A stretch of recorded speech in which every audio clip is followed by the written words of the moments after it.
Aujourd'hui, je prépare des desserts inspirés de chaque favori de la Coupe du Monde. Chaque pays aura un dessert emblématique. Ils s'affronteront en duel. Et à la fin de cette vidéo, un seul pays pourra remporter le Honeysuckle. Qui est prêt à gagner ? En premier, c'est l'Argentine contre le Brésil, ce qui semble déjà être un affrontement dangereux.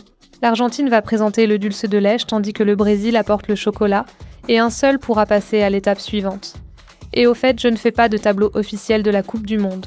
J'associe les desserts en fonction de ce qui crée le meilleur duel. Et nous allons commencer par préparer les emblématiques alfajors d'Argentine, qui sont en gros des petits biscuits sablés fourrés au dulce de lèche. Je n'ai jamais testé la plupart de ces recettes, alors pour les faire au plus authentique, je vais suivre des vidéos TikTok. Donc cette créatrice commence par ajouter du beurre ramolli, du sucre, puis un jaune d'œuf dans un bol et mélange le tout. Maintenant, elle ajoute un peu d'extrait de vanille, mélange à nouveau, puis on ajoute nos ingrédients secs. Pour les ingrédients secs, on utilise à la fois de la farine tout usage et de la fécule de maïs, parce qu'elle dit que cela donne une texture tendre. Un peu de levure chimique pour faire lever la pâte, puis on mélange à nouveau. Je commence donc avec l'Argentine, car non seulement ils étaient les champions en titre de la Coupe du Monde 2022, mais cette année, l'Argentine a gagné tous ses matchs et Lionel Messi mène pratiquement le tournoi. Et ça, c'était au moment où je filmais cette vidéo. D'accord, notre pâte à biscuits commence à prendre forme. Maintenant, il est temps d'étaler la pâte. Je vais poser une feuille de papier sulfurisé, ajouter notre pâte à biscuits dessus, la recouvrir d'une autre feuille de papier sulfurisé, appuyer dessus, puis l'étaler au rouleau. Je vais avoir besoin d'un rouleau à pâtisserie plus grand pour ça. J'étale simplement la pâte jusqu'à l'épaisseur souhaitée et je trouve que ça a l'air plutôt bien. Donc, l'étape suivante est de la mettre au frais pendant environ 30 minutes. Je la glisse sur ma plaque de cuisson puis au réfrigérateur. Pendant que la pâte à biscuits refroidit, allons au Brésil, qui a remporté son groupe et s'est qualifié pour les 8e de finale. Il reste donc en lice dans la Coupe du Monde.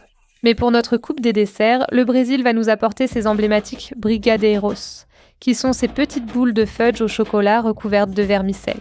C'est l'un des plats les plus simples à faire, avec seulement 4 ingrédients. Dans une casserole, je fais fondre du beurre, puis je verse une boîte de lait concentré sucré et je laisse chauffer quelques minutes jusqu'à ce qu'il fonde légèrement. Je vais donc mélanger ça avec le beurre pour que ça devienne homogène. Ensuite, on ajoute simplement un peu de cacao en poudre. Le mien a l'air un peu grumeleux. Je vais donc devoir passer au fouet pour que ce soit bien lisse.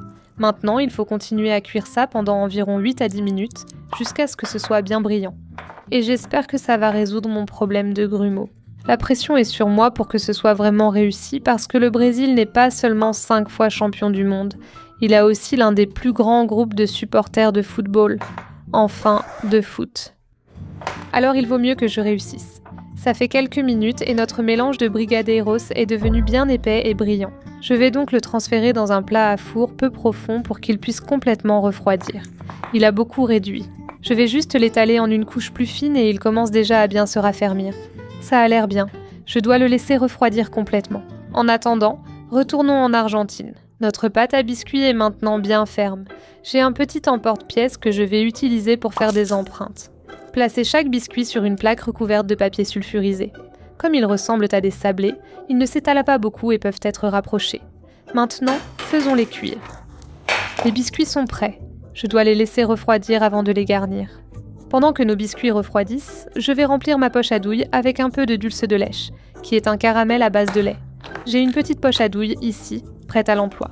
On va juste la remplir. Ça a l'air parfait. Et pour ce qu'il reste dans la boîte, j'adore le garder pour accompagner mon café. C'est tellement bon. Nos sablés ont assez refroidi. Maintenant, je prends le dulce de lèche, je le poche dessus, puis j'assemble les biscuits. Et pour ajouter un peu de spectacle, on va saupoudrer un peu de sucre glace. Et il tire. Et on marque. L'Argentine va prendre son dernier temps mort pendant qu'on termine le dessert du Brésil. Nos brigadeiros ont bien pris. Alors maintenant, je vais juste prendre un peu de pâte avec ma cuillère à biscuits, la plonger dans des vermicelles au chocolat et la rouler. C'est encore un peu collant. Laisse-moi la rouler dans ma main. Et ensuite, on va complètement recouvrir ça de vermicelle au chocolat. Mais comme le Brésil est connu pour sa culture festive et colorée, j'ai pensé qu'il serait approprié de tremper nos brigadeiros dans des vermicelles multicolores. Dans ce cas, le côté collant est une bonne chose parce que ça adhère aux vermicelles comme jamais. Et en fait, je crois que je préfère largement les vermicelles multicolores. Trop mignon. Finissons-en quelques-uns de plus. Et voici notre premier duel, l'Argentine contre le Brésil. Qui va gagner cette manche de la coupe des desserts? Et avant de goûter chacun, je vais juger chaque pays selon le goût, la texture et la règle la plus importante. Lequel me donne envie d'en reprendre une bouchée? On va donc commencer par l'Argentine. Le sablé était croustillant, il reste très tendre en bouche. Et puis l'intérieur avec le dulce de leche, ça apporte cette bouchée crémeuse et caramélisée. Mais le Brésil apporte toute la fête avec ce dessert chocolaté, fondant et parfait pour une fête. Je pense que le Brésil a un avantage sur les alfajors, car c'était très facile à préparer. Voyons quel goût ça a. C'est tellement difficile parce que la texture des brigadeiros est très similaire à celle du dulce de leche ici, mais il manque ce côté biscuit. Honnêtement, c'est un vrai duel entre le caramel et le chocolat. Et je sais que certains ne seront pas d'accord avec moi, mais le dessert qui va gagner cette manche sera l'Argentine. Il y a quelque chose dans ce biscuit qui est vraiment intéressant, et j'ai l'impression que j'en veux encore plus. Mais est-ce que les alfajors sont assez emblématiques pour remporter toute la coupe des desserts? Passons maintenant à l'Angleterre contre l'Allemagne. Je n'avais pas de drapeau anglais, donc ce sera le Royaume-Uni. Mais l'Angleterre a gagné son groupe et est restée invaincue pendant toute la Coupe du Monde. L'Allemagne a marqué de nombreux buts et reste menaçante en Coupe du Monde. Pour notre coupe de dessert, l'Allemagne propose un gâteau forêt noire aux cerises et chocolat, tandis que l'Angleterre offre le réconfort d'un sticky toffee pudding chaud. Et pour l'Angleterre, qui de mieux pour les représenter que Gordon Ramsay? Je vais préparer sa recette emblématique de sticky toffee pudding. Il commence par des dattes hachées, saupoudrées de bicarbonate de soude, puis les fait tremper dans de l'eau bouillante pour les ramollir pendant la préparation du gâteau. Dans un bol, j'ajoute beurre, sucre brun et œufs, puis on mélange. Ça semble parfait. Ensuite, pour les ingrédients secs, j'ajoute farine, sel et levure chimique, puis on mélange encore. Les dattes semblent bien trempées et gonflées. Je vais maintenant les mettre dans un mixeur pour les réduire en purée. Ça devrait aller. On incorpore la purée de dattes à la pâte, puis on verse dans un moule à cupcakes graissé. Pour ce dessert, je l'ai fait plus gros. Il faut voir grand ou rentrer chez soi. Je ne pense pas que l'Angleterre veuille rentrer chez elle. Et hop, au four. Pendant que notre sticky toffee pudding anglais cuit, passons à l'Allemagne, parce que l'Allemagne apporte toutes les saveurs classiques avec son chocolat, ses cerises et sa crème fouettée dans sa forêt noire. J'ai déjà fait cuire le gâteau, il est prêt. Mais maintenant, je dois préparer le glaçage. Donc dans mon bol, je vais ajouter du mascarpone. J'ai trouvé ce mascarpone à la vanille sucrée qui a l'air tellement bon. Cela va stabiliser la crème fouettée pour le glaçage. Comme c'est déjà sucré, je n'ajoute pas beaucoup de sucre. Et bien sûr, on va fouetter notre crème entière. Parfait, mais je pense qu'il est temps de vérifier notre sticky toffee pudding. C'est presque prêt. Il reste 5 minutes au minuteur pour notre sticky toffee pudding. Je vais donc profiter de ce temps pour monter le gâteau. S'il y a bien une chose que je sais faire, c'est décorer un gâteau très rustique. Je commence par étaler le glaçage à la crème fouettée, puis je lisse la crème. J'ajoute ensuite un peu de garniture pour tarte aux cerises, avec des cerises entières, ce qui la rend très décadente et délicieuse. J'étale, deuxième couche. Ouais, j'espère vraiment en avoir assez pour le dessus, ce qui ne semble pas être le cas. Je vais devoir préparer plus de crème fouettée pour le dessus. J'étale tout ça. Oh, j'aime l'effet marbré. C'est joli. On va l'étaler sur les côtés. Une autre couche de cerises. J'en ai l'eau à la bouche. Et comme on est dans une coupe à dessert, il faut que ce soit spectaculaire, alors je vais ajouter un 3e niveau au jeu. Il ne reste qu'une minute, je dois vite ajouter une couche sur le gâteau. Le temps est écoulé. Je sors notre sticky toffee pudding. On se croirait plus dans Top Chef qu'une coupe à dessert. Dernière touche, lissons le dessus. Ajoutons une petite cuillerée de notre confiture de cerise, juste pour la couleur. Quelques copeaux de chocolat par-dessus. Et bien sûr, on décore avec quelques cerises fraîches. Je dois dire que l'Allemagne a proposé un dessert spectaculaire, mais maintenant, comparons-le au sticky toffee pudding de l'Angleterre. Même si l'Allemagne impressionne, l'Angleterre n'a pas dit son dernier mot et donne aussi le meilleur d'elle-même. Voici donc notre sticky toffee pudding chaud, qui serait normalement accompagné d'une boule de glace et d'un filet de notre fameuse sauce toffee. Et j'espère aussi pouvoir rendre fier Gordon Ramsay. Avant ce tour, nous avons le sticky toffee pudding d'Angleterre contre la forêt noire d'Allemagne. Qui va gagner ce tour? Ce sont mes papilles qui vont en décider. Testons d'abord celui de l'Angleterre. Il faut mettre un peu de glace avec et notre gâteau chaud qui fait littéralement fondre la glace. Le gâteau est encore vraiment chaud. En fait, j'ai déjà fait ça dans ma vidéo sur Gordon Ramsay et d'une certaine façon, je pense que je l'ai encore mieux réussi cette fois-ci parce que le gâteau est bien moelleux. La dernière fois, il était un peu plus dense, mais en fait, il a plus le goût d'un gâteau pudding avec la glace et le filet de sauce toffee. Un classique. Mais qu'est-ce que notre gâteau forêt noire vaut en comparaison ? Découpons une part. Regardez les couches de cerises. Oh là là, on dirait un gâteau de pâtisserie. Regardez les magnifiques couches à l'intérieur. Mon Dieu. Mais sera-t-il aussi bon qu'un sticky toffee pudding ?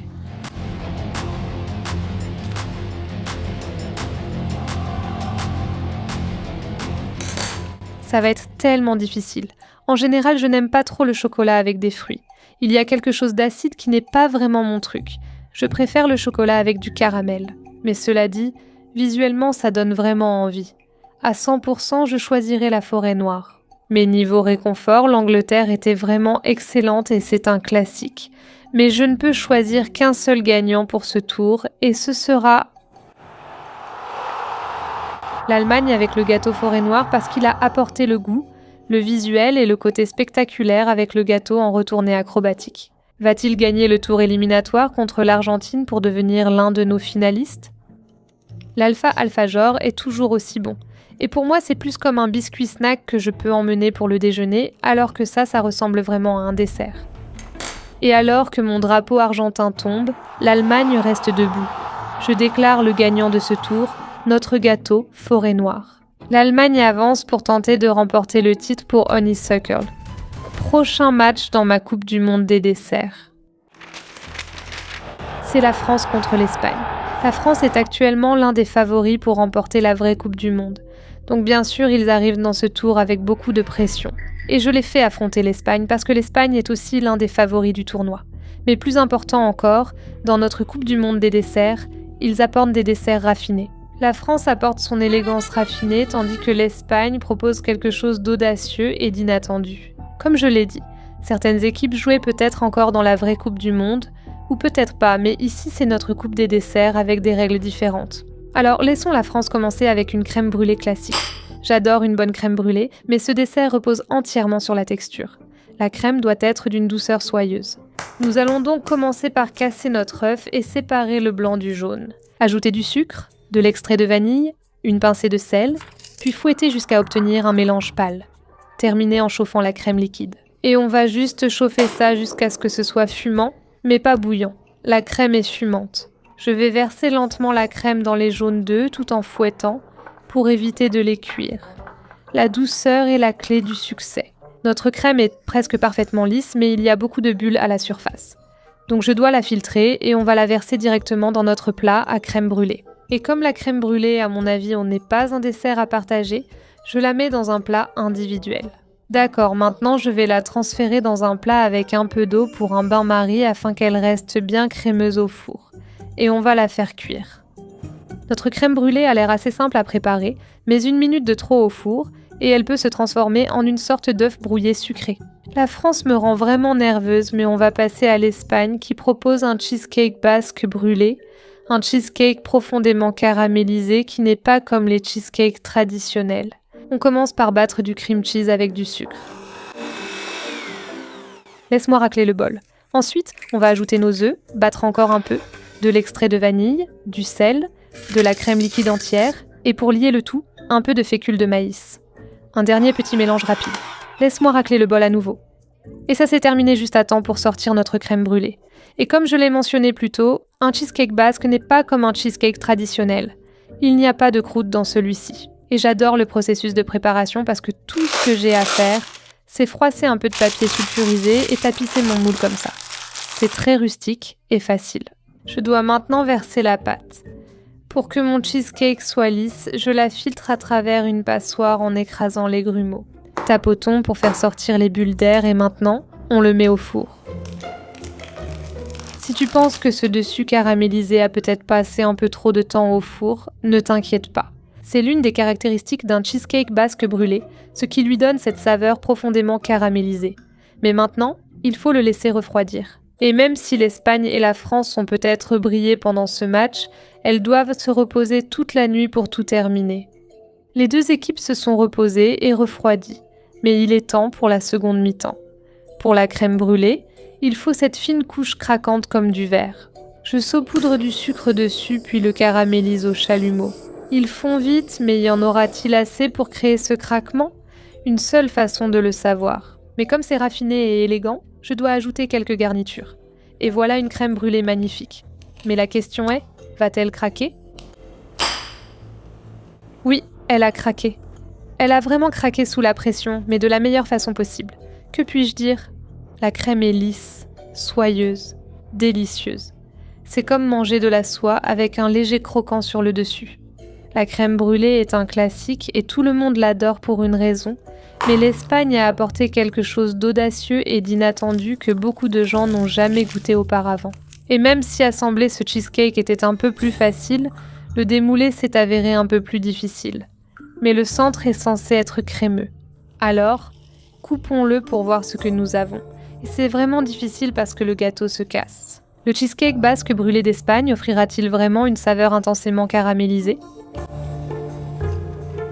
Chaque bouchée m'intriguait un peu plus. La saveur caramélisée me rappelle presque le caramel d'un flan, et la texture est tellement crémeuse. C'est comme si on combinait un soufflé avec un cheesecake, c'est à la fois léger, moelleux et crémeux. Mais pour notre concours de desserts raffinés, qui aura la chance de remporter la coupe de dessert au chèvrefeuille ? Je déclare l'Espagne gagnante de ce défi. Et pour notre dernière confrontation, nous avons le Mexique contre les Pays-Bas pour les desserts les plus gourmands. Le Mexique est toujours bien présent dans ce tournoi et a été l'une des équipes les plus fortes jusqu'à présent. Ils abordent donc ce duel avec beaucoup d'élan. On s'attendait aussi à ce que les Pays-Bas soient redoutables, mais dans ma Coupe du Monde des desserts, ils apportent leur célèbre douceur à grignoter. Mais commençons par le Mexique, où les churros représenteront leur équipe. Et j'ai peut-être la solution parfaite à cela. Voici El Morro, un lieu emblématique de churros à Mexico. Et comme ils les préparent à la commande, le Mexique arrive déjà en force. Leur pâte à churros est frite pour être croustillante et chaude, puis ils les recouvrent de sucre à la cannelle. Et honnêtement, rien que l'odeur semble déjà être un avantage. Et ensuite une petite dégustation à la sortie de la friteuse. Ce sont peut-être les meilleurs churros que j'ai jamais goûtés de ma vie. Et voilà, tout frais, et encore tout chaud. J'aurais pu les faire moi-même, mais pourquoi ne pas aller dans l'endroit le plus emblématique des churros à Mexico ? Parce que je peux. Essayons. Il y a toujours ce croustillant à l'extérieur et la pâte reste moelleuse et fondante à l'intérieur. C'est presque comme si ça fondait dans la bouche. Ils m'ont même convaincu d'acheter la sauce caramel à tremper, présentée comme la plus populaire. Ils avaient aussi de grandes marmites de sauce en cuisson. Elles étaient déjà délicieuses telles quelles, mais je me demande si ce ne serait pas encore meilleur trempé dans la sauce. À ce stade, j'en ai déjà repris 3 bouchées. Je pense donc qu'il est temps de passer aux Pays-Bas. Pour les Pays-Bas, j'ai trouvé les stroopwafels d'Holman Dalman, une marque néerlandaise qui fabrique cette spécialité depuis plus de 100 ans. Donc un stroopwafel, c'est 2 fines gaufrettes avec un sirop de caramel au milieu. C'est emballé de façon si élégante. Et la meilleure façon de le déguster, c'est en le posant sur une boisson chaude pour que le caramel à l'intérieur devienne bien fondant. Alors, versons une tasse de café et réchauffons notre stroopwafel. Et même si notre stroopwafel n'a pas été préparé à la minute, le réchauffer sur une boisson chaude donne l'impression que les Pays-Bas rattrapent l'avantage que le Mexique avait avec un churro tout juste préparé. Très bien, cela fait environ 2 minutes. Voyons donc à quel point notre stroopwafel s'est bien réchauffé. Je sens un peu de condensation ici, ce qui me fait me demander si ça va devenir mou. Mais regardons l'intérieur. Le caramel est élastique et chaud. Regardez cette brillance. Posée sur cette tasse de café, j'ai presque l'impression que la saveur du café s'est un peu infusée dans le stroopwafel. Et c'est vraiment délicieux. Mais est-ce que le réconfort et la chaleur moelleuse d'un stroopwafel suffisaient à battre le plaisir croustillant et pâteux d'un churro ? D'un côté, le stroopwafel est très facile à grignoter et à emporter. Je peux l'emmener avec moi dans l'avion, c'est d'ailleurs là que je l'ai déjà goûté, et c'était délicieux. Mais le churro doit être mangé frais, sinon il devient mou. C'est un choix difficile. Dès ma première bouchée chez El Morro, je n'ai pensé qu'à une chose. C'est meilleur que Disneyland, pourtant très bien classé pour ses churros. Donc pour cette manche, je vais déclarer le Mexique gagnant avec son churro. Nous sommes arrivés en demi-finale avec le Mexique contre l'Espagne. Et ce duel est un duel de texture, car les deux ont des saveurs de caramel mais de façon différente. Nous allons goûter à nouveau le churro.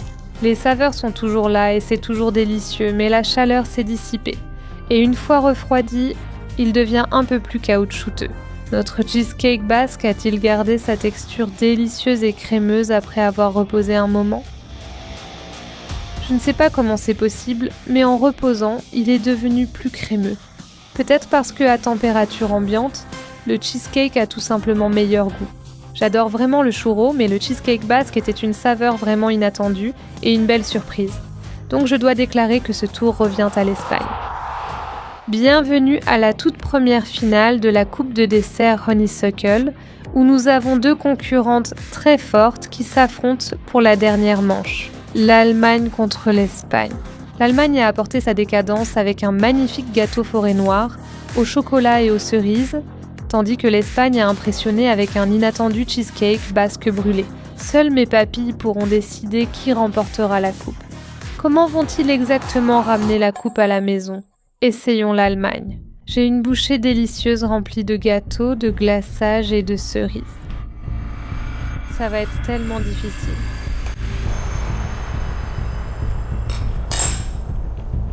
Si ça ne tenait qu'à moi, je donnerais une égalité.